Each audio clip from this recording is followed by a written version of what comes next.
Ju thatë një gjë që nuk reflektojnë. Po ndodh prapë që nuk ka asnjë lloj reflektimi nga Partia Demokratike. Është problemi tyre, Ilir, nuk do merrem. Unë nuk shaj më opozitën, unë nuk merrem me opozitën. Opozita vëlla ka fatin e vet. Shumë bukur. Unë kam me të tjerët. Shumë bukur. A duhet merret media? A duhet merret analistët me opozitën, kur kjo opozitë nuk ndryshon. Unë opozitë, nëse do bëj opozitë mediatike, unë opozitë do t'i bëj vetëm atyre që do na qeverisin. Nga shtatori tutë do kemi qeveri 3 dhe do fillojmë të bëjmë oponencë atyre që janë në krye. Nëse do ketë vend për të bërë oponencë, nëse do dashu. Se me ata do merrem, çfarë do bësh? Edhe ti që pra jam plotësisht dakord, po domethënë problemi është se e pranon që opozita është irrelevante sot. Jo, po opozita është vetë azjesuar nga 2019. Ato gjëra që janë bërë në 2019 po i paguajnë sot.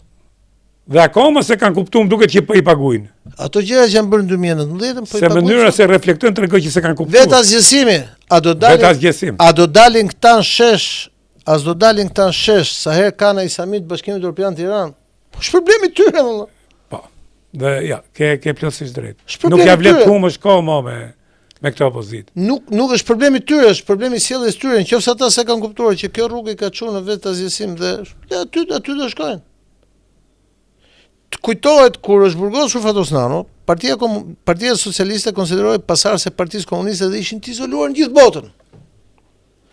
Të vetmit njerëz që priteshin atëherë nga Partia Socialiste në përbot ishin këta të forumit Eurosocialist. Ilir Meta, Pandi Majko, çka ishin këta, Ilir Zela, këta që ishin Shqipërisë kështu si. Dhe ata dal nga dal, morën, ndruan disa nga profesorët, përfshi dhe këtu profesor Plumbin apo Gramozën e tjerë dhe filluan futën ca figura 3 gra, ishte Artadade që filloi që merre me gruan me marrëdhënie ndërkombëtare të tjera. Dhe shkun fillon të ndryshonin fytyrën para tuajve. Dhe janë ndryshuar. Dhe janë ndryshuar pastaj se erdhën ku. Dhe ja, edhe sot marrëdhëniet po sigurisht pa jo më po erdhën këtu sepse vetë Edi Rama, kush ishte? Ishte Fatosnano që Fatosnano. Pra për të shkuar aty. Tash nëse këta se kuptojnë